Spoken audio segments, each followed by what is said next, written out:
What if the most powerful cancer fighting tool in the world isn't a drug, a surgery, or a treatment, but something you do every single morning before breakfast? What if the habits you've built before 9 a.m. are either quietly protecting you or silently feeding something you can't yet see or feel? Here's a number that will stop you cold. By the time most people reach their 50s, autopsy studies have shown that roughly half of all men in that age group already have microscopic prostate cancers living inside them. About 40% of women between 40 and 50 carry microscopic cancers in their breast tissue. And by the time virtually all of us reach our 70s, we will have microscopic cancerous clusters forming somewhere in our thyroid. And yet the vast majority of these cancers will never grow. They will never spread. They will never become dangerous. Not because of luck, not because of medication, but because of something your body is doing right now to keep those cells quiet, contained, and starved of the fuel they need to survive. The question isn't whether cancer cells exist in your body. They almost certainly do. The real question, the one that determines your health, your longevity, and your quality of life is this: are you feeding those cells every morning, or are you starving them? Because here is what nobody is telling you clearly enough. Cancer cells are not mysterious invaders from the outside. They are opportunists. They are metabolically dependent on a very specific environment, one defined by high glucose, high insulin, chronic inflammation, poor circulation, and disrupted cellular cleanup. When that environment exists in your body, and for most people over 50 who are eating and living the standard modern way, it does cancer cells have everything they need to recruit a blood supply, grow, and spread. But when you disrupt that environment, when you change the biochemical conditions inside your body, particularly in the hours surrounding sleep and the first moments of your morning, you flip a switch. You take away their food supply, you starve them into silence. This is not theory. This is not alternative medicine. This is angiogenesis biology, metabolic science, and circadian physiology, three of the most exciting and evidence-rich fields in modern medicine, and they all converge on one incredibly practical and empowering conclusion.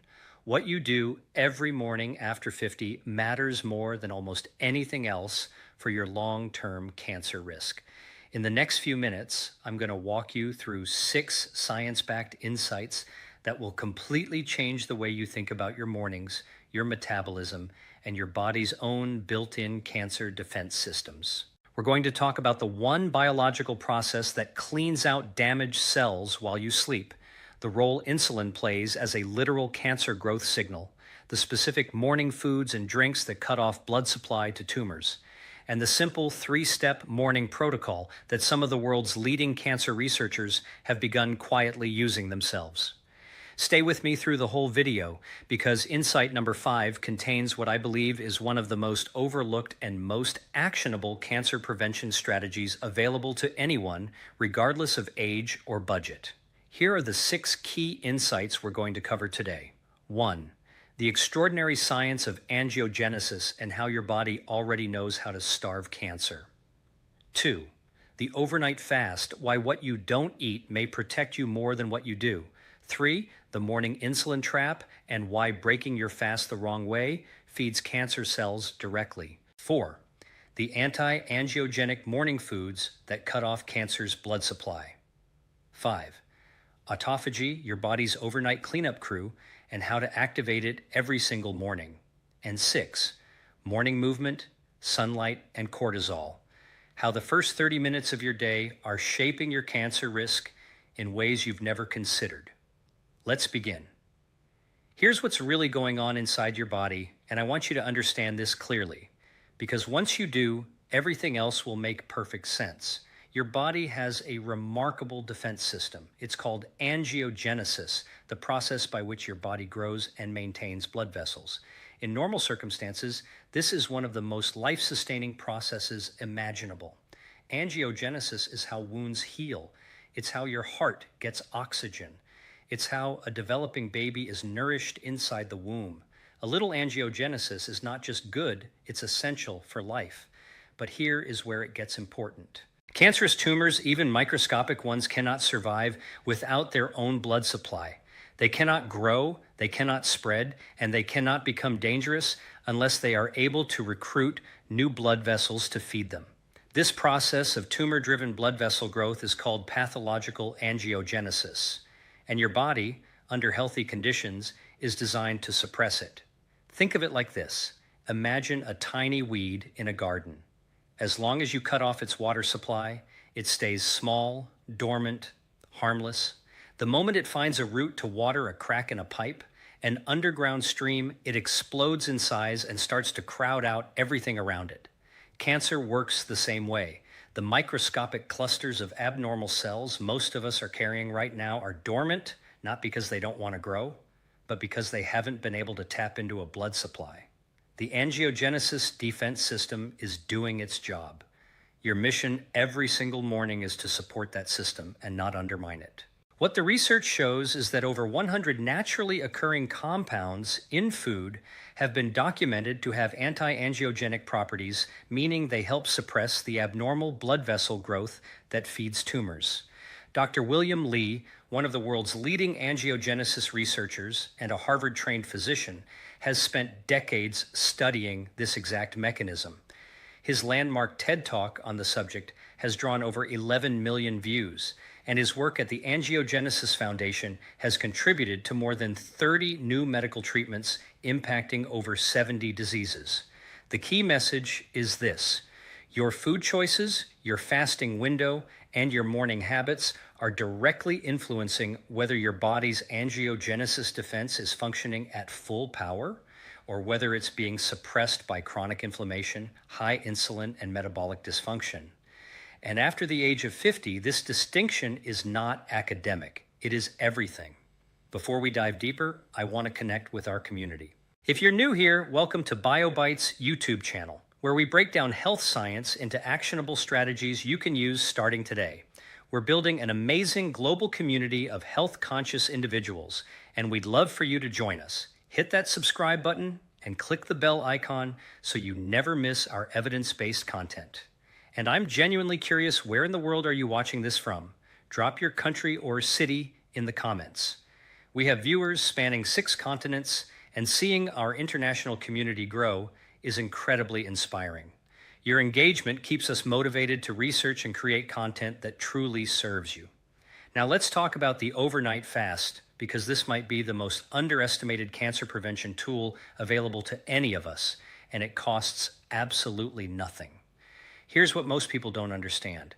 When you eat anything, you trigger a release of insulin. Insulin is a hormone produced by your pancreas, and its primary job is to help your cells absorb glucose from your bloodstream. That is an essential function. But here's the part that changes everything. Insulin is also a growth factor. It tells cells to grow. It promotes cellular proliferation. And in a body where cancer cells are already present, which remember is almost certainly the case for most people, over 50 elevated insulin is essentially sending those cells a signal that says, now is the time to grow. Let me explain this with a simple analogy. Imagine cancer cells as seeds sitting in dry soil. They can survive, but they can't really take root. Now imagine insulin as rain. A little rain is fine, it's needed for everything else in the garden too. But chronic rain insulin that is constantly elevated because you're eating frequently, eating sugar, eating refined carbohydrates, eating late at night turns that soil into the perfect growing conditions for the weeds to take over. What the research shows is clear and compelling. A 2024 study published in the journal Biomolecules found that fasting and specifically time-restricted eating alters circulating levels of glucose, insulin, glucagon, and insulin-like growth factor, all of which can exert significant anti-cancer effects. Separate research published in 2025 in the International Journal of Molecular Sciences confirmed that intermittent fasting has shown real potential for reducing cancer risk by sensitizing tumor cells to the body's own defenses and reducing the metabolic environment in which cancers thrive. Circadian code research shows that spending 12 to 14 hours each day in a fasting state, which for most people simply means finishing dinner by 7 or 8 p.m. and not eating again until 7 or 9 a.m. The next morning activates powerful cellular cleanup mechanisms and keeps insulin levels low during a critical window of overnight cellular repair. So here is your first morning protocol. Don't break your fast too early. Honor the overnight window. If you finished eating at 7 p.m. last night, consider waiting until at least 9 or 10 a.m. before your first meal. That 14-hour fasting window isn't starvation, it's medicine. It keeps your insulin suppressed, it keeps glucose low, and it sends a very different message to any abnormal cells that might be lurking in your tissue. That message is simple. There is no feast here. Move on. Now let's talk about the morning insulin trap, because even people who have heard about fasting often make a mistake right after they break it that undermines everything they've done overnight. Here's what's really going on. After a 12 to 14 hour fast, your body is in a state of relative metabolic clarity. Insulin is low, blood glucose is stable. Autophagy, the cellular self-cleaning process we'll discuss in depth shortly, has been running through the night. Your angiogenesis defense system is operating well. You are, physiologically speaking, in the best possible internal environment for cancer prevention. And then the wrong breakfast hits. A bowl of instant oatmeal with dried fruit, a glass of orange juice, a muffin grabbed on the way out the door, a coffee with flavored syrup, even a so-called healthy smoothie packed with fruit and honey. In the span of 15 to 20 minutes, you have flooded your bloodstream with sugar, triggered a massive insulin spike, sent inflammation markers climbing, and completely reversed the protective metabolic state you just spent 12 hours building.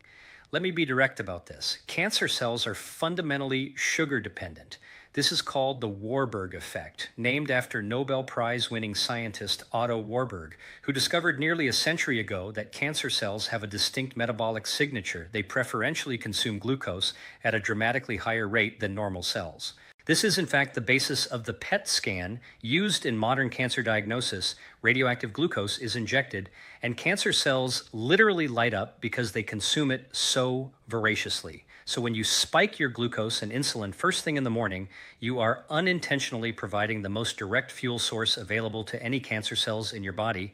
The solution is straightforward. When you do break your fast, break it with protein and healthy fats first. Eggs, avocado, a handful of walnuts, a small portion of smoked salmon, Greek yogurt without added sugar. These foods trigger a minimal insulin response. They stabilize blood glucose. They continue the anti-inflammatory, anti-cancer metabolic environment rather than destroying it. If you enjoy fruit, choose low glycemic options. Berries are ideal, and always pair them with protein or fat to blunt the glucose response. What you eat first thing in the morning sets your metabolic tone for the entire day. Make it count. Now let's get into the specific foods, because this is where the science gets both precise and deeply practical. The anti-angiogenic foods Dr. William Li and his colleagues have studied in greatest depth are not exotic or expensive. Many of them are already in your kitchen. The key is understanding why they work and making them a consistent part of your morning routine. Let's start with green tea, rich in a compound called EGCG epigallocatechin gallate. Green tea is one of the most well-researched anti-angiogenic beverages on the planet. EGCG has been shown in numerous laboratory and clinical studies to inhibit the growth of new blood vessels in tumors, directly reducing a cancer's ability to recruit the supply lines it needs to expand. A morning cup of green tea, ideally consumed during the fasting window or as the first thing you drink, delivers this compound directly into your system before you've given cancer cells anything to eat. Laboratory studies have shown that green tea slows or prevents cancer development in colon, liver, breast, and prostate cells. Next, tomatoes, specifically cooked tomatoes. Tomatoes are one of the richest sources of lycopene, a carotenoid antioxidant with potent anti-angiogenic activity. In the health professionals' follow-up study of over 51,000 men, those with the highest lycopene consumption showed a meaningful reduction in prostate cancer risk compared to those consuming the least. And here's something fascinating that most people don't know. Cooking tomatoes actually increases the bioavailability of lycopene dramatically. Sautéing a tomato for just 2 minutes can increase your body's absorption of lycopene by up to 50%. Adding a drizzle of olive oil increases it further because lycopene is fat soluble. 2 eggs scrambled with cherry tomatoes and olive oil is not just a delicious breakfast. It is a scientifically defensible anti-cancer meal. Then there's the synergy of food combinations. Research has shown that combining certain anti-angiogenic foods amplifies their effect beyond what either achieves alone. For example, combining Japanese sencha and Chinese jasmine tea was found to produce a more potent anti-angiogenic effect than either tea on its own. This principle of food synergy suggests that a morning routine built around layering anti-angiogenic compounds, green tea, a tomato-based egg dish, a handful of berries, and a side of walnuts is far more powerful than any one food eaten in isolation. Finally, and this one surprises people, coffee. Dr. William Li himself has spoken about the role of coffee's polyphenols, particularly chlorogenic acid, which not only acts as an antioxidant, but also improves insulin sensitivity and helps the body burn excess fat. When consumed black or with a small amount of unsweetened milk, without sugar, without flavored syrup coffee in the morning, is a metabolically supportive choice that contributes to, rather than undermines, your anti-cancer environment. Now let's talk about what I believe is the most underappreciated biological process in the entire conversation about cancer prevention after 50. It's called autophagy, and understanding it may change your entire relationship with the hours between dinner and breakfast. Here is what's really going on inside your body during the overnight fast. Around 12 hours after your last meal, your body begins to activate a process called autophagy, from the Greek, meaning self-eating. This is your body's cellular cleanup system. Think of it like a municipal waste management crew that comes out at night when the streets are quiet to collect and process the biological garbage that accumulates inside every cell during the day. Damaged proteins, dysfunctional mitochondria, precancerous cellular components. All of it gets tagged, packaged, and either recycled into building blocks or eliminated entirely. This process was so important that the researcher who discovered its mechanisms, Yoshinori Ohsumi, was awarded the Nobel Prize in Physiology or Medicine in 2016. Autophagy is not fringe science. It is foundational biology, and here is why it matters profoundly for cancer prevention. One of the primary functions of autophagy is to identify and destroy cells that have accumulated the kind of DNA damage that can lead to malignancy. It is, quite literally, a cancer surveillance system built into every cell in your body. When autophagy is running efficiently during the overnight fast, during morning movement, in the metabolic state created by low insulin, it acts as a first line of defense against the progression of those microscopic cancer clusters we discussed at the beginning. But when does autophagy shut down? You shut the moment you eat, and specifically the moment insulin rises. A 2024 study published in Metabolic showed that time-restricted eating in cancer patients induced measurable changes in autophagy processes over both 3 and 6 month periods, with patients reporting improvements in sleep, energy, and overall well-being alongside the biological changes. So your morning protocol becomes clear. Extend the overnight fast long enough for autophagy to do its most important work. Aim for that 13 to 14 hour window consistently. When you do eat, start with protein and fat to minimize the insulin spike and extend, even partially, the autophagy supportive environment. And understand that every morning you honor that window, you are not just skipping breakfast. You are activating a cancer surveillance system that your body has evolved over millions of years to protect you. Before we move on, I want to take a moment to connect with our BioBites community. If you've been getting value from this channel, please take 5 seconds right now and hit that subscribe button. Every single subscriber helps us reach more people who are searching for real, evidence-based health information. And in the comments below, I want to hear from you. What time do you typically eat your first meal of the day? Are you already doing time-restricted eating? Share your experience, because this community learns from each other, and your story might be exactly what someone else needs to hear to take that first step. Now let's bring it all together with the final pillar, and this is about the first 30 minutes after you wake up, not what you eat, what you do. Here is what most people get wrong about the morning. They wake up, reach for their phone, check notifications, scroll social media, maybe watch the news, brew a coffee, and sit. The body, meanwhile, is trying to complete its overnight restoration. Cortisol, your primary morning hormone, is rising naturally, as it should, to energize you and mobilize stored fuel for the day. But when that cortisol spike is immediately met with the stress of notifications, negative news, and sedentary behavior, it dysregulates. Cortisol stays elevated longer than it should. Chronic cortisol elevation suppresses immune function, promotes inflammation, and contributes to the exact internal environment: high glucose, impaired cellular cleanup, reduced immune surveillance in which cancer cells thrive. The solution is morning movement, not an intense workout, not a punishing run. Simply movement that uses your body, lowers cortisol appropriately, and begins to push glucose into your muscles, rather than leaving it circulating in your bloodstream. A 20 to 30 minute walk outdoors does several things simultaneously. It uses muscle tissue to absorb glucose, lowering the post-waking blood sugar rise that occurs in many people over 50. It exposes your eyes and skin to natural morning light, which helps set your circadian rhythm, the internal clock that regulates everything from sleep to hormone production to immune function to DNA repair. Research published in 2025 shows that circadian rhythm disruption is directly implicated in carcinogenesis through impaired cell cycle checkpoints, altered DNA repair, and dysregulated metabolism. Aligning your morning behavior with natural light and movement helps restore those rhythms. Add to this the practice of sunlight exposure first thing in the morning. Morning sunlight, specifically in the first hour after waking, signals the suprachiasmatic nucleus in your brain to set the master biological clock. This clock governs when your body produces melatonin at night, which is itself a powerful antioxidant and anti-cancer compound.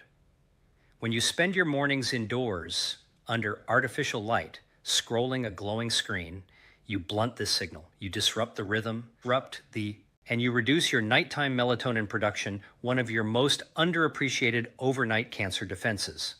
The morning protocol that synthesizes all of this is remarkably simple. Wake up, don't eat yet, drink a large glass of water, step outside, or at minimum, open a window and get 5 to 10 minutes of natural light into your eyes. Take a 20 to 30 minute walk. When you return, have a cup of black coffee or green tea. Then, around the 13 to 14 hour mark after your last meal, break your fast with protein and healthy fats. This sequence fasting, hydration, movement, light, and a metabolically appropriate first meal is not a trend. It is alignment with the deepest biology of your body. And it is one of the most powerful zero-cost cancer prevention protocols available to any adult over 50. Let me bring everything together for you now, because I want you to leave this video not just informed, but genuinely equipped to change something starting tomorrow morning. Here is what we've covered today. Your body already has a sophisticated cancer defense system. Angiogenesis biology tells us that microscopic cancer clusters, which most of us over 50 likely carry, are only dangerous if they can recruit a blood supply. The right morning habits suppress that blood supply.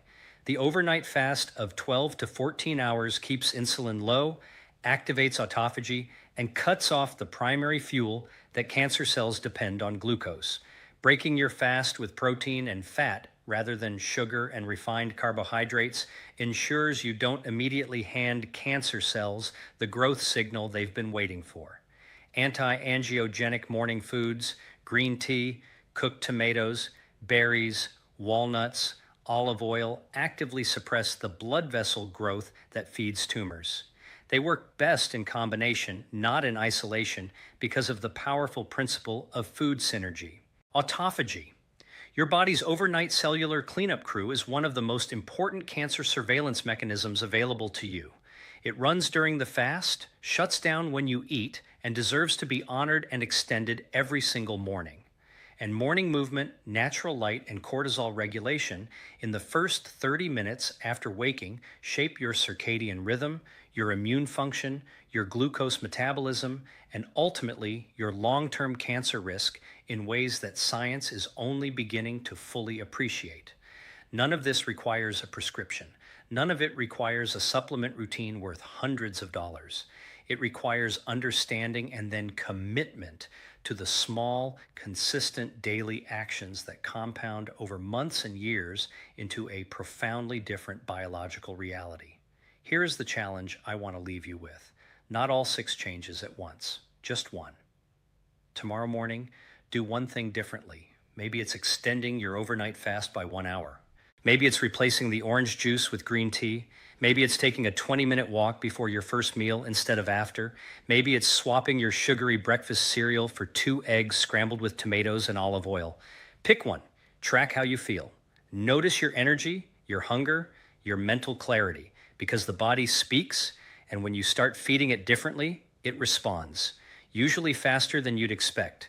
The research is clear, the biology is real. And the power to shape your cancer risk, not eliminate it entirely, not guarantee immunity, but meaningfully shift the internal environment that determines whether those microscopic cells stay dormant or begin to grow. That power is in your hands. It starts tomorrow morning. It starts with what you do before breakfast. If this video added value to your understanding of your body and your health, I'd be genuinely grateful if you'd take a second to like it and share it with someone who might need to hear it. And subscribe to join our growing community of people who are taking their health seriously, not with fear, but with knowledge, intention, and the quiet confidence that comes from understanding your own biology. We'll see you in the next one.